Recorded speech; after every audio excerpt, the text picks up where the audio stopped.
प्रेक्षकांचं पुन्हा एकदा स्वागत. मित्र हो, नव्या काळामध्ये जागतिकीकरणाच्या काळामध्ये 1991 ला भारताने जागतिकीकरणाचा स्वीकार केला असला तरी त्यानंतर कामगार धोरणात जो बदल होत गेला त्या अनुषंगाने कल्याणकारी राज्य व्यवस्थेमध्ये असणारे कामगार कायदे आज क्रोनिक कॅपिटलिझमच्या काळामध्ये फार जलद गतीने ते बदलले जात आहेत. देशातले 29 कामगार कायदे रद्द करून आता केवळ 4 कामगार कायदे, ज्याला लेबर कोड म्हणून वर्तमान सरकार त्याची प्रशंसा करत आहे आणि खूप क्रांतिकारी बदल झाल्याचं सांगितलं जात आहे. परंतु प्रत्यक्षात वस्तुस्थिती काय आहे हे जाणून घेण्यासाठी आपण आपले महनीय अतिथी माननीय विश्वास सुडगी सर आपल्या सोबत आहेत. सर, आपण आपल्या विषयाला प्रारंभ करावा. नमस्कार. 4 लेबर कोड आले आणि संपूर्ण पहिल्या पानावरती भारतातल्या प्रत्येक भाषेतील वर्तमानपत्राने जाहिरात दिली. ती जाहिरात भारत सरकारची होती. भारत सरकारचा दावा आहे की ह्या 4 लेबर श्रमसंहिता असं त्याचं नाव आहे. या श्रमसंहितेमधून आम्ही कामगारांचं कल्याण करणार आहोत अशी त्यांची एक भूमिका आहे. आणि ही भूमिका मांडत असताना ही भूमिका केवळ कामगारांच्या संदर्भात आहे का, तर माझं स्पष्ट मत आहे की 29 कामगार कायदे रद्द होणं आणि त्यातले अधिकार सगळे संपुष्टात येणं, 4 लेबर कोड निर्माण करणं, या गोष्टी 2019च्या पार्लमेंटमध्ये पहिल्यांदा वेज कोड झाला आणि 2020ला करोना कालखंडामध्ये हे 4ही लेबर कोड अशा कालखंडात मांडले गेले की जेव्हा तो दिवस आठवा की 20 मिनिटात 29 कायदे किंबहुना 44 कायदे हे रद्द झाले आणि 4 लेबर कोडची निर्मिती झाली.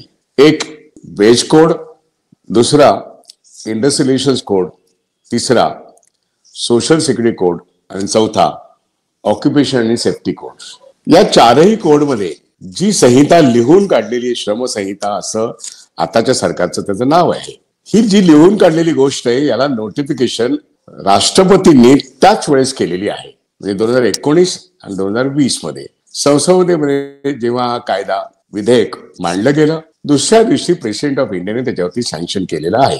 मात्र राज्य सरकार केंद्र सरकार यांच्यातला जो व्यवहार आहे त्याच्यामुळे लेबर हा विषय हा जसा केंद्रात आहे तसा राज्यात पण आहे. आणि म्हणून सर्व राज्य सरकारांनी आपापल्या असेंब्लीजमध्ये ही अशा सेम पद्धतीने विधेयक मांडली आणि ती पास करून घेतली. परंतु राज्यामधली नोटिफिकेशन आणि केंद्रामधली नोटिफिकेशन याच्याबद्दल आतापर्यंत सावधगिरी बाळगण्यात आली. लोकमत काय असेल, जनमत काय असेल, कामगार प्रतिक्रिया कशा देतील याची ते सरकार वाट बघत होते. आणि आता बिहार इलेक्शन झाल्यानंतर महाराष्ट्रामध्ये हुतात्मा दिवस असताना मुंबई हे कामगारांची राजधानी आहे.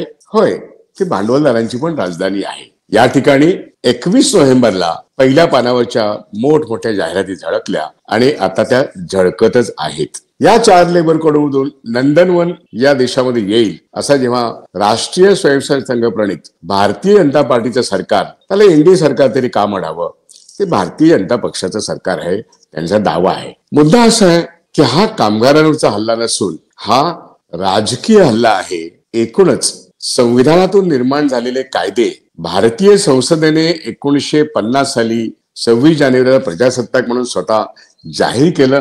डॉक्टर बाबासाहेब आंबेडकरांनी 26 नोव्हेंबर 1949ला हा जो मसुदा आहे हा राष्ट्रपती राजेंद्र प्रसाद यांना सादर केला आणि 26 जानेवारी 1950ला प्रजासत्ताक झालं. या संविधानातून संसदेमध्ये जे कायदे निर्माण झाले, अगदी 52चा प्रॉव्हिडंट फंड ऍक्ट पासून ते सगळेच कामगारांच्या संरक्षणाचे कायदे आणि अगदी ब्रिटिशांच्या काळात शहीद भगत सिंगांचं जे बलिदान आहे तो ट्रेड युनियन डिस्प्यूट ऍक्ट म्हणजे ट्रेड युनियनची मान्यता, कामगार संघटनेची मान्यता, 7 माणसं एकत्र आली तर कामगार संघटना होऊ शकते. याकरता बलिदान करणाऱ्यांमध्ये पहिलं नाव मी शहीद भगतसिंगाचं घेईन. कॉम्रेड श्रीपाद अमृत डांगे लढत होते, नारायण मेघाजी लोखंडे लढत होते, डॉक्टर बाबासाहेब आंबेडकर लढत होते, जे म्हणून समाजवादी आहेत, जे म्हणून मार्क्सवादी आहेत, जे म्हणून परिवर्तनवादी आहेत, या सर्व शक्ती काँग्रेस सकट सगळेजण स्वातंत्र्यपूर्व काळापासून ते स्वातंत्र्यापर्यंत कामगारांच्या, शेतकऱ्यांच्या, जनतेच्या अधिकारांसाठी लढत होते. ब्रिटिश सरकारच्या काळात सुद्धा काही का असेना लढून काही अधिकार मिळाले आणि स्वातंत्र्यानंतर डॉक्टर बाबासाहेब आंबेडकरांच्या संविधानातून असे अनेक कायदे, वर्षातून 3-3, 4-4 कायदे निर्माण झाले. स्वतः डॉक्टर बाबासाहेब आंबेडकर यांनी अनेक त्यांच्या संकल्पना कायद्यान्वये ग्रथित केला. ते स्वतः लॉ मिनिस्टर होते जवाहरलाल नेहरू यांच्या कॅबिनेटमध्ये. आणि त्यानंतर रस्त्यावरचे संघर्ष, ऑफिसमध्ये संघर्ष, फॅक्टरीमधले संघर्ष, असंघटितांचे संघर्ष, संघटित वर्गाचे संघर्ष, या सगळ्या संघर्षानंतर त्यावेळेसच्या काँग्रेस सरकारने संघर्षामध्ये संवेदनशीलता दाखवली आणि मग कामगार नेत्यांशी चर्चा करून काही ठिकाणी त्रिपक्षीय चर्चा झाल्या, काही ठिकाणी द्विपक्षीय चर्चा झाल्या आणि मग लालबहादूर शास्त्री यांच्या सरकारच्या काळात, म्हणजे मी आठवतं मला 1966 मध्ये बँकिंग उद्योगामध्ये पहिल्या प्रथम लालबहादूर शास्त्री हे जेव्हा त्यांच्याकडे चार्ज होता, त्यांनी सांगितलं बँकांमधले डिस्प्यूट्स आम्ही सातत्याने बघतो, आता द्विपक्षीय वाटाघाटी झाल्या पाहिजेत. त्यामुळे सातत्याने कोर्टावरती अवलंबून असणारे ट्रायपार्टाइट अग्रीमेंट किंवा कोर्टाने आदेश दिलेले जे काही आदेश होते त्यातून निर्माण झालेला कायदा असेल, त्याच्याऐवजी द्विपक्षीय वाटाघाटी, म्हणजे मालकांचं पण म्हणणं, कामगारांचं पण म्हणणं, आपापलं म्हणणं द्विपक्षीय पद्धतीने म्हणजे कलेक्टिव्ह बार्गेनिंगच्या प्रोसेसवरती त्याच्या चर्चेअंती जे निर्माण होईल ते इंडस्ट्रियल डिस्प्यूट ऍक्ट 1949 याच्यामध्ये 2P18(1) या कलमाखाली द्विपक्षीय त्रिपक्षीय अग्रीमेंट होऊ लागली. त्यामुळे डिस्प्यूट म्हणजे काय, इंडस्ट्री म्हणजे काय, इंडस्ट्रियल डिस्प्यूट ऍक्ट म्हणजे काय, त्यानंतर कलेक्टिव्ह बार्गेनिंग प्रोसेस म्हणजे काय, एम्प्लॉयमेंट म्हणजे काय, एम्प्लॉयमेंटचे तास किती असावेत, त्याच्या सेवा शर्ती काय असाव्यात, त्याच्या अटी काय असाव्यात, या सगळ्या ट्रायपार्टाइट आणि बायपार्टाइट या प्रक्रियेत झाल्या.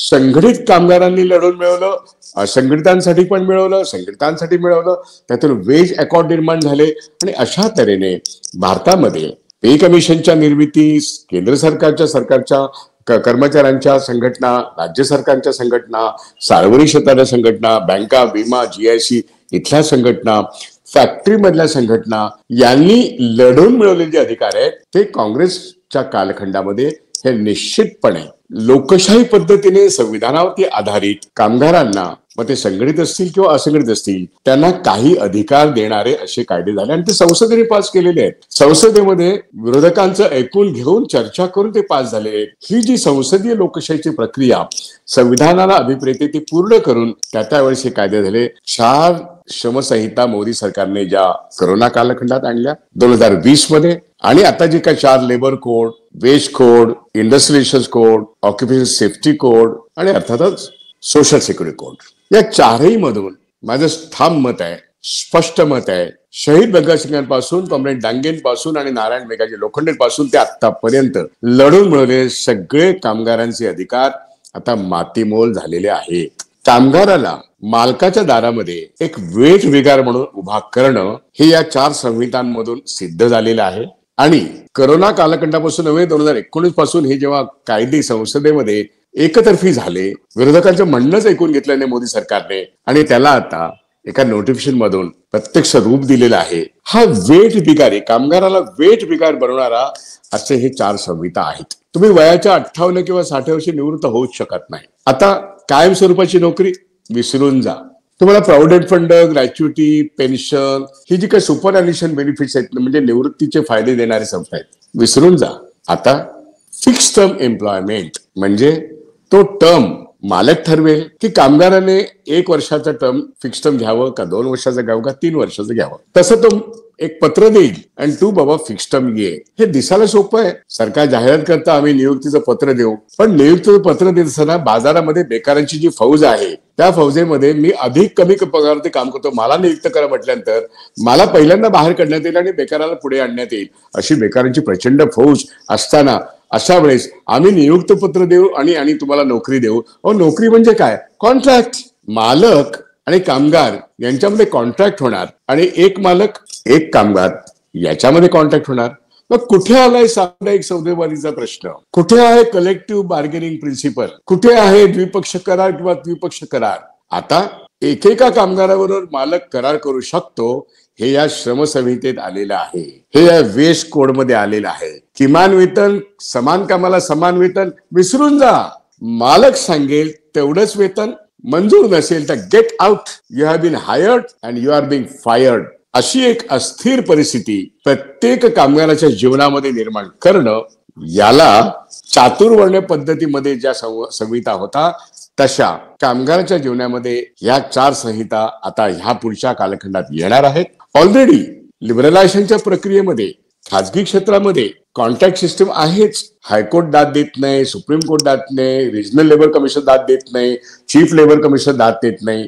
अशा या अवस्थेमध्ये गेले काही वर्ष कोर्ट दाद देत नाहीत. अशा कालखंडामध्ये आहेत त्या कामगार कायद्यांचं पालनच होत नाही. अशा या कालखंडामध्ये ज्या ठिकाणी हायकोर्ट्स आहेत किंवा लेबर कोर्ट्स आहेत किंवा कन्सिलेशन ऑफिसर्स आहेत त्या ठिकाणी त्यांच्या नेमणुकाच नाहीत. त्यामुळे वर्षानुवर्ष तारीख पे तारीख असं एक वातावरण असताना आता ते कन्सिलेशन ऑफिस बंद होणार, ते हायकोर्ट्स आणि लेबर कोर्ट्स. काय त्या लेबर कोर्टला अर्थ आहे, काय त्या रिजनल ऑफिसला अर्थ आहे, रिजनल लेबर कमिशन अर्थ आहे. आणि होय 7 माणसांनी एकत्र येऊन युनियन बनवायची. आता श्रमसंहिता म्हणते एखाद्या उद्योगामध्ये 10% कामगार असल्याशिवाय तुम्ही युनियनच बनवू शकत नाहीत. आणि त्याकरता तुमच्या नावापासून ते तुम्ही काय काम करता याच्याबद्दल रिजनल लेबर कमिशनला ज्या काही सूचना आहेत, रजिस्टर ऑफ ट्रेड युनियन्सना त्याच्या ऑफिसला ज्या काही सूचना आहेत, कोणतीही कामगार संघटना आता रजिस्टर होणार नाही. किंबहुना जेवढ्या कामगार संघटना आता आहेत त्यांचं कलेक्टिव्ह बार्गेनिंग प्रोसेस संपल्यानंतर मालक समुदायाचं हित म्हणून युनियनच्या प्रतिनिधीशी कामगारांच्या हिताचे सामुदायिक सौदेबाजीचे करार, द्विपक्षीय करार किंवा त्रिपक्षीय करार यापुढे करणारच नाही. मग काय होऊ शकेल? वयाच्या 60ला वयाच्या 58ला रिटायर होणं, सुपरअन्युशन बेनिफिट हे प्रश्नच संपलेले आहेत आता. मग काय होऊ शकतं? होय, असं होऊ शकतं की सगळ्या बँकांमधून, सगळ्या इन्शुरन्स सेक्टरमधून, GIC असो, सार्वजनिक क्षेत्र असो, सगळीकडे माणसं काढली जाऊ शकतात. ती कायम स्वरूपाचं काम करणारी माणसं, परमनंट माणसं यांना एका वटहुकूमातून काढलं जाऊ शकतं. आणि होय, त्यांना असं सांगण्यात येऊ शकतं की तुम्ही खूप छान काम करतायत म्हणून आम्ही तुम्हाला 2 किंवा 3 वर्षाचा एक कॉन्ट्रॅक्ट साईन करून देतो आणि this is our fix term employment. ही गोष्ट जी एरवी खाजगी क्षेत्रात आता होते ती गोष्ट सरकारी क्षेत्रामध्ये, सार्वजनिक क्षेत्रामध्ये, बँका, इन्शुरन्समध्ये सर्वत्र होऊ लागेल. हा धोका या 4 लेबर कोड मधून निर्माण झालेला आहे. कायम स्वरूपाचा कोणत्याही पदांवरचा कामगार, तुम्ही जनरल मॅनेजर असा, तुम्ही कुठल्याही मॅनेजरल साईडला असा, तुम्ही टेक्नॉलॉजी हँडल करणारे असा किंवा सर्व्हिस हँडल करणारे असा किंवा तुम्ही शॉप फ्लोअरचे वर्कर असा, कोणत्याही क्षेत्रातले असा, तुम्हाला काढण्याचा हक्क आता मालकाला मिळालेला आहे. कारण या 4ही संहिताना या मालकांनी लिहून काढलेल्या आहेत. या मल्टीनॅशनल कंपन्यांच्या लॉयर्सनी लिहून काढलेल्या आहेत दिल्लीत बसून. आणि त्या वेळोवेळी सरकारच्या legal department, labour department, ministry of finance असेल किंवा PMO असेल यांच्यामध्ये लॉबिंग करून त्याची ती विधेयकं बनलेली आहेत. त्याचं सगळं ड्राफ्टिंग गेल्या अनेक वर्षात अशाच पद्धतीने आपली मंत्रालय काम करत असून मल्टीनॅशनल कॉर्पोरेशन मधले, ऑफिसेस मधले मोठ्या पदांवरचे लॉयर्स ड्राफ्ट बनवतात. आपली सरकार त्याच्यावरती संस्कार करतात, एखादा शब्द इकडे तिकडे करतात आणि तीच बनतात विधेयक. ते आवाजी मतदाने पास होतात. आणि अशा तऱ्हेने कामगारांचे कायदे, होय कामगारांच्या नावाने येणारे कायदे हे मुख्यतः कॉर्पोरेट या देशातलेच नव्हे तर जगभरचे कॉर्पोरेट ज्यांच्या हातात वित्त भांडवलाची ताकद आहे, ज्यांच्या हातात वित्त भांडवलाची ताकद आहे, ज्यांच्या हातात डिजिटल टेक्नॉलॉजी आहे आणि आता ज्यांच्या हातात AI आहे म्हणजे आर्टिफिशियल इंटेलिजन्स आहे, वित्त भांडवल, लेटेस्ट टेक्नॉलॉजी या प्रक्रियेमध्ये मॅन्युफॅक्चरिंग सेक्टरमध्ये आणि सर्व्हिसेस सेक्टरमध्ये माणसांची गरज नाहीये. त्यामुळे गेल्या 20 वर्षामध्ये अनेक उद्योगांमध्ये माणसांचं काम सर्व्हिस सेक्टरमध्ये विशेष करून आणि होय प्रोडक्शन सेक्टरमध्ये सुद्धा आता कॉम्प्युटरायझेशन इतक्या मोठ्या वेगाने झालेलं आहे. त्यामध्ये लेबर, मनुष्यबळ याचं खच्चीकरण होतं आणि लेबरवरती होणारा खर्च, भांडवली खर्च, सातत्याचा खर्च, पगाराच्या निमित्ताने, सर्व्हिस कंडिशनच्या निमित्ताने आणि होय पेन्शन आणि प्रॉव्हिडंट फंड ग्रॅच्युटीच्या निमित्ताने सुपरअन्युशन बेनिफिटचा खर्च मालकाने करायची गरज नाहीये. तंत्रज्ञान मोठ्या प्रमाणात आल्यानंतर माणसाला तंत्रज्ञानाने रिप्लेस केलंय म्हणून नवीन रोजगार नाही आणि आहेत त्या रोजगार कॉन्ट्रॅक्ट लेबरच असेल आणि आहे तो परमनंट रोजगार हा कॉन्ट्रॅक्ट वरती आणणं याची सोय करण्याकरता हे 4ही लेबर कोड आता कॉर्पोरेट भांडवलदाराच्या हाती मोदी सरकारने सुपूर्द केलेले आहेत. ही मोदी सरकारची जी फिलॉसॉफी आहे ही राष्ट्रीय सहसंघाची जी फिलॉसॉफी आहे, भारतीय मजूर संघ भले एक कामगार संघटना असेल, पण त्यांनी सुद्धा ह्याला मान्यता दिलेली आहे. अन्य सगळ्या कामगार संघटनांनी ह्याला विरोध केलेला आहे. मग त्या आयटक असेल, CIT असेल, HMS असेल, इंटक असेल, किंवा 10 केंद्रीय कामगार संघटना असोत किंवा 40 इंडस्ट्री वाईज फेडरेशन असोत, या सगळ्या उद्योगातल्या सगळ्या कामगार संघटनांनी याचा पूर्णपणे विरोध, वर्षानुवर्ष निदर्शने, काळाफिती लावून काम करणं, लोकशाही पद्धतीने रस्त्यावरचं आंदोलन करणं, कारखान्यात ऑफिसेसमध्ये संप आंदोलन करणं, आपला रोष प्रकट करणं, लोकसभेमध्ये, राज्यसभेमध्ये, विधानसभांमधून अनेक प्रश्न उपस्थित झाले, पण सगळं मातीत गेलेलं आहे. करोना काळात जे घडलं त्याला आता एक 4 संहितांचा स्वरूप आलेलं आहे. त्यामुळे कायम स्वरूपाची नोकरी संपली, सगळे परमनंट कामगार कॉन्ट्रॅक्टवर येतील, नवीन कोणताही मनुष्य कायम स्वरूपात येणारच नाही. त्यामुळे तिथे प्रॉव्हिडंट फंड, ग्रॅच्युटी, पेन्शन संपुष्टात येणं हे क्रमप्राप्त आहे. किंबहुना तेच होणार आहे, कारण का मागच्या बजेटमध्ये म्हणजे मार्च फेब्रुवारी 2025च्या बजेटमध्ये फायनान्स ऍक्टमध्ये पेन्शन जी सेंट्रल गव्हर्नमेंटच्या आणि स्टेट गव्हर्नमेंटच्या आणि अन्य ठिकाणी लागू असणारी जी पेन्शन आहे पे कमिशन मधली, याच्यावरती पूर्णपणे बंधनं आलेली आहेत. आणि हे एका बाजूने होत असताना EPFO मधल्या लोकांची पेन्शन ही दखलपात्रच नाहीये. इतक्या तऱ्हेने घाणेरडा व्यवहार मोदी सरकार, ज्यांना EPFO मध्ये 3-3.5 हजाराची पेन्शन मिळते, त्यांना 7.5 हजाराची पेन्शन मान्य करून सुद्धा ती देण्यात येत नाहीये, हे आपण बघतोय. आणि बँका, इन्शुरन्स सेक्टरमध्ये बेसिक पेन्शन अपडेशन हे विसरून जा अशा तऱ्हेचे या ठिकाणी व्यवहार होत आहेत. त्यामुळे ज्या ठिकाणी पेन्शन ही संकल्पना आहे त्याचं खच्चीकरण अशा वेळेस आता पूर्णपणे सेवा शर्ती हे मालक त्याच्या हातात घेईल. मालक तो सरकार असेल, खाजगी असेल, सार्वजनिक क्षेत्रात असेल, सगळ्यांना ह्या 4 संहितांनी एम्पावर केलेलं आहे. म्हणून आता या 4 संहिता आल्यानंतर प्रत्येक उद्योगामध्ये आपापल्या सेवा शर्तीचं एक पुनर्लेखन होईल आणि त्या ठिकाणी सामुदायिक सौदेबाजीचं तत्व म्हणजे कलेक्टिव्ह बार्गेनिंग प्रोसेस, द्विपक्षीय करार पद्धती, त्रिपक्षीय करार पद्धती, डिस्प्यूट सेटलमेंट मेकॅनिझम हे संपुष्टात येईल. आता सामुदायिक सौदेबाजीमध्ये युनियन बरोबर करार करणं ही इतिहास जमा होईल. युनियन कुठली का असेना, युनियन कुठल्याही पक्षाची असेना, त्याच्याबरोबर ऍग्रीमेंट संभवत नाही. ऍग्रीमेंट कोणाशी होईल? एक कामगार आणि एक मालक. मालक म्हणेल मी प्रत्येक कामगाराबरोबर स्वतंत्र ऍग्रीमेंट करेन आणि रिटायरमेंटचं वय नाही, सामाजिक सुरक्षेचं कोणी प्रश्नच नाही, तुला एवढे पैसे मिळतील, हवेत तर घे नाही तर फुट, दुसरा बेकार मनुष्य उभा आहे. या तऱ्हेची हायर अँड परचेस सिस्टम म्हणजेच कॉन्ट्रॅक्ट पद्धतीने एक फिक्स्ड टर्म एम्प्लॉयमेंट हे त्या वेज कोडमध्ये, इंडस्ट्रियल रिलेशन्स कोडमध्ये आणि सोशल सिक्युरिटी बिल जे आहे म्हणे सामाजिक सुरक्षा देणार. कुठली सामाजिक सुरक्षा देणार? आज अंगणवाडी महिला, आशा वर्कर महिला या असंघटित आहेत, कन्स्ट्रक्शन लेबर असंघटित आहे.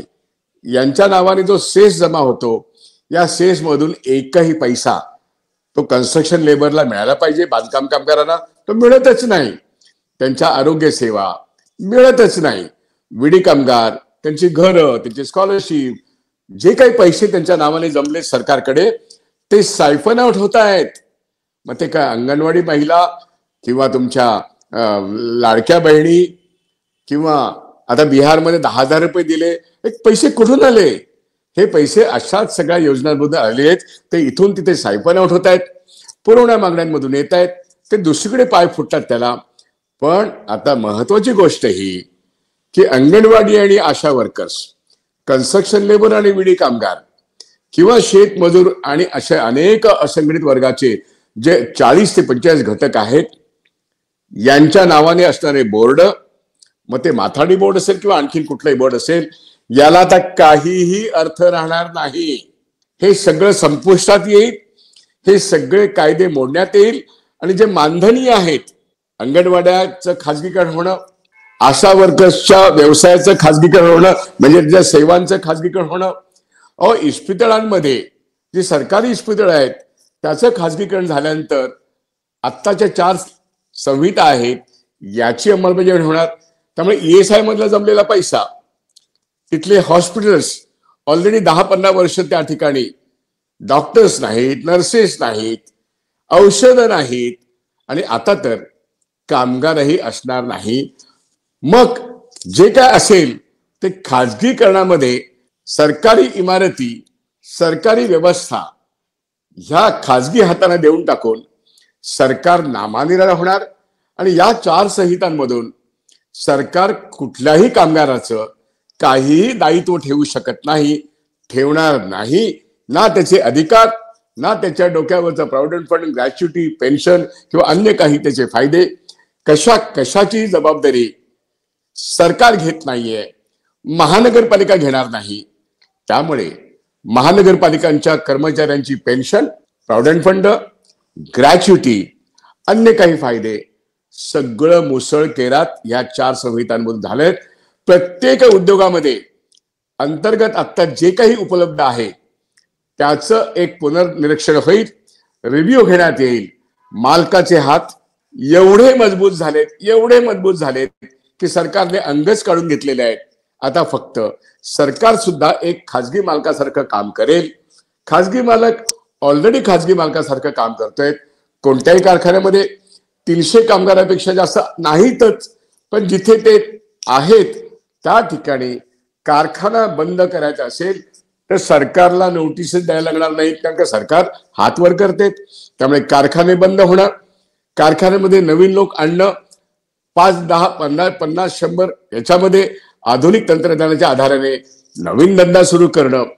नवीन धंदा सुरू करताना मोठे कॉर्पोरेट्स आधुनिक तंत्रज्ञानाचा वापर करणार. याकरता जुने कारखाने बंद होणं, जुनी उत्पादन पद्धती बंद होणं, जुनी सेवा पद्धती बंद होणं, सरकारी आरोग्य सेवा, सरकारी शिक्षण सेवा, सगळ्या गोष्टीमध्ये जिथे जिथे एक कायमस्वरूपाचा कामगार आहे ते सगळं संपुष्टात येणार. असा हा 4 कामगार संहितांचा या ठिकाणी इम्पॅक्ट आहे. आणि हे आता ताबडतोब इथे आहे, याच्यावरती अपील नाही आहे. कारण सर्व राज्य सरकारांनी, केंद्र सरकारने, या देशाच्या अध्यक्षांनी म्हणजे प्रेसिडेंट ऑफ इंडियाने या सगळ्यावरती सही शिक्कामोर्तब केलेला आहे. आता कामगार संघटनांना त्यांच्या ऑफिसेस मधून बाहेर काढणं हीच प्रक्रिया सुरू होणार. बँकांचं खाजगीकरण म्हणजे विदेशी सरकारांना बँका विकणं. विदेशी भांडवल हा शब्दप्रयोग मी करत नाहीये. विदेशी भांडवलाला बरोबर विदेशी सरकारांना बँका विकणं, इन्शुरन्सची LIC, होय, विदेशी सरकार, विदेशी भांडवल यांच्या हातात सुपूर्द करणं. सेबीचे नियम, रिझर्व्ह बँक ऑफ इंडियाचे नियम, फायनान्स मिनिस्ट्रीचे नियम होय बनलेले आहेत. आता 26% 20% बोलू नका हो. आता 49% FDI बँकांमध्ये आणून सरकार म्हणे खाजगीकरणाच्या मार्गाने सर्वच बँका नेणार. 12 बँकांच्या 4 बँका आणि 4 बँका असं म्हणत असताना त्या 4 बँका 1 वर्षामध्ये विदेशी हाताने गेल्या. आश्चर्य वाटायला नको. ही सगळी प्रक्रिया 1 डिसेंबरला जे अधिवेशन सुरू होणार आहे लोकसभेचं, त्या अधिवेशनापासूनच अनेक मुद्दे येणार आहेत. आणि म्हणून भयानक आर्थिक संकट असताना, कामगारांच्या नोकऱ्या नवीन निर्माण होत नसताना, एकही कामगार नवीन करण्याची क्षमता या सरकारची नसताना, रिक्त पद कोट्यवधी असताना ती न भरता आता आहेत त्या परमनंट कामगारांचे जे परमनंट फायदे आहेत ते पण संपुष्टात आणणं आणि कामगार संघटना ज्यांना गुंडाळून टाकणं, नवीन एकही कामगार संघटना जन्माला येणारच नाही याची तजवीज म्हणजे 4 लेबर कोड आहेत, 4 श्रमसंहिता आहेत. आणि अशा तऱ्हेचं एक अराजकीय सदृश्य परिस्थिती भारत सरकारने निर्माण केलेली आहे. शेतकऱ्यांसाठी ती आहेच, कामगारांसाठी पण आहे. आता कामगार संघटनांमध्ये संघटित 6% आहेत, 94% असंघटित आहेत. पण त्या असंघटितांचं जे काही थोडंफार संरक्षण होतं तेही संरक्षण गेलं, संघटितांचं पूर्णपणे संरक्षण गेलं. आणि म्हणून ते 29 कायदे जे आहेत ना, ज्याच्यामध्ये शहीद भगतसिंगांपासून ते आतापर्यंत लढून मिळणारे अधिकार होते, ते सगळे अधिकार, मला नोकरीचा रोजगाराचा अधिकार कायमस्वरूपी रोजगाराचा अधिकार पासून ते मला सुपरॲन्युएशन बेनिफिट म्हणजे पेन्शन आणि मेल्यानंतरही पेन्शनचा बेनिफिट, ही जी काही व्यवस्था संसदीय लोकशाहीतून निर्माण झाली, भारताने एक मत प्रत्येक नागरिकाला दिलं, तसं आपल्या सगळ्या कर्मचाऱ्यांना पेन्शन दिली. आता ती सगळ्या गोष्टी काँग्रेसच्या कालखंडातल्या आणि विविध सरकारांच्या कालखंडातल्या मोदी सरकारने गेल्या 11 वर्षात या सगळ्या हक्कांना माती मोल करण्याचे जे ठरवलंय त्याला एक पूर्णविराम या 4 संहितांमध्ये मिळालेला आहे. आणि म्हणून तुम्ही हिंदू असा किंवा मुसलमान असा, तुम्ही दलित असा किंवा ब्राह्मण असा किंवा कुठल्याही क्षेत्रात कुठल्याही जातीचे असा, तुम्ही मुळात कामगार आहात. तुम्ही तुमचे श्रम विकता तेव्हा त्या श्रमाची किंमत या कामगार कायद्यातून निर्माण झाली होती. त्याला सेवा शर्ती असं म्हणतात. ते कलेक्टिव्ह बार्गेनिंगच्या प्रोसेसमध्ये निर्माण झालं. हे सगळे हक्क आता या मोदी सरकारला निवडून देणाऱ्यांनी हे लक्षात ठेवावं, हे लक्षात ठेवावं की आपण या भारतीय नागरिकत्वाला जे काही आजपर्यंत मी भारतीय, डॉक्टर बाबासाहेब आंबेडकर म्हणायचे I am first Indian and the last Indian only. आता असं म्हणण्याची क्षमता आपली राहणार नाही. वेठबिगारीकडे जाणारे ह्या 4 समयसंहिता आपण मालकांचे गुलाम म्हणून आणि हायर आणि फायर म्हणून राहणार.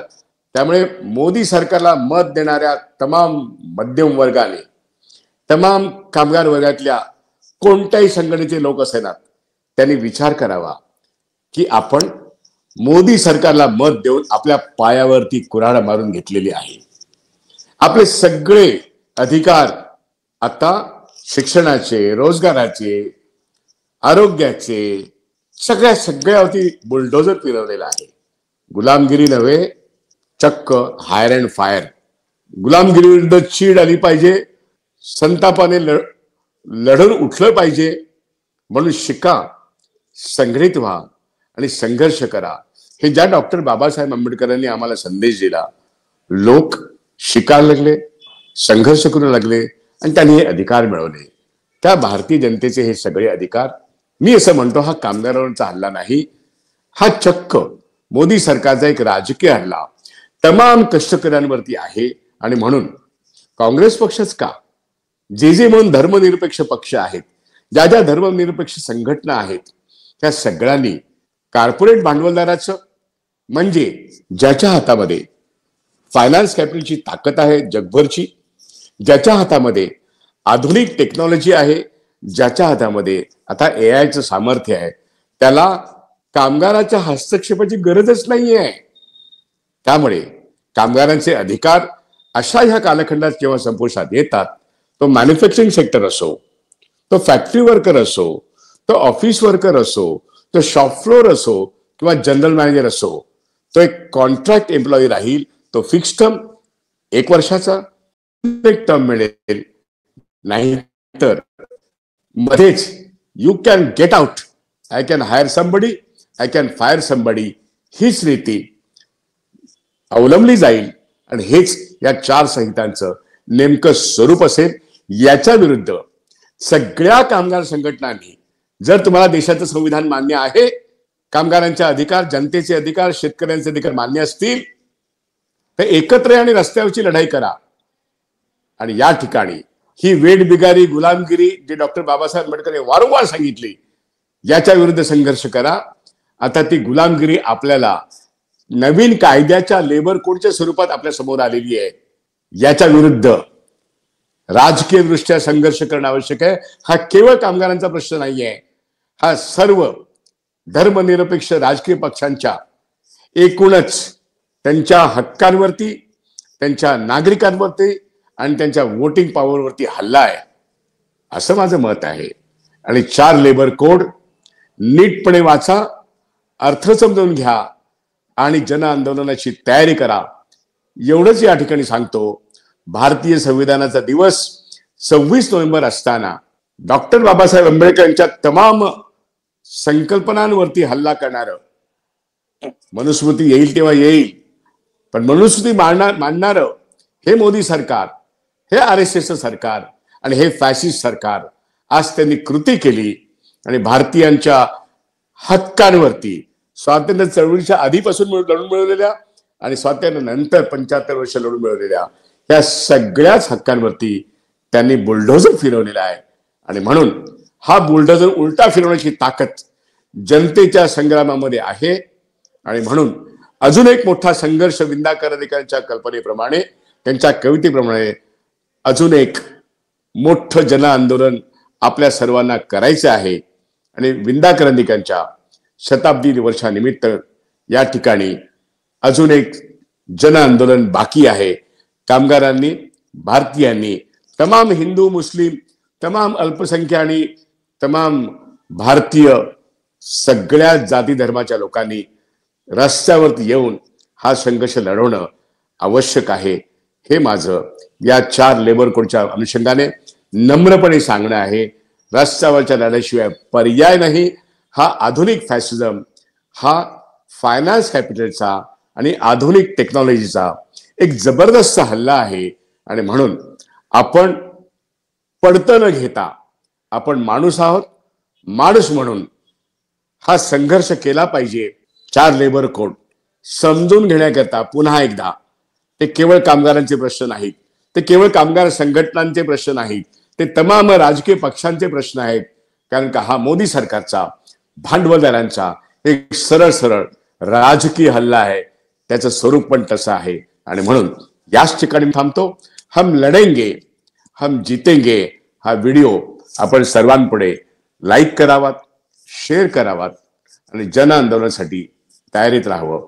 त्याच्याशिवाय आपल्याला गती नाही, त्याच्याशिवाय आपल्याला भविष्य नाही. धन्यवाद. हम लढेंगे, हम जीतेंगे. धन्यवाद सर.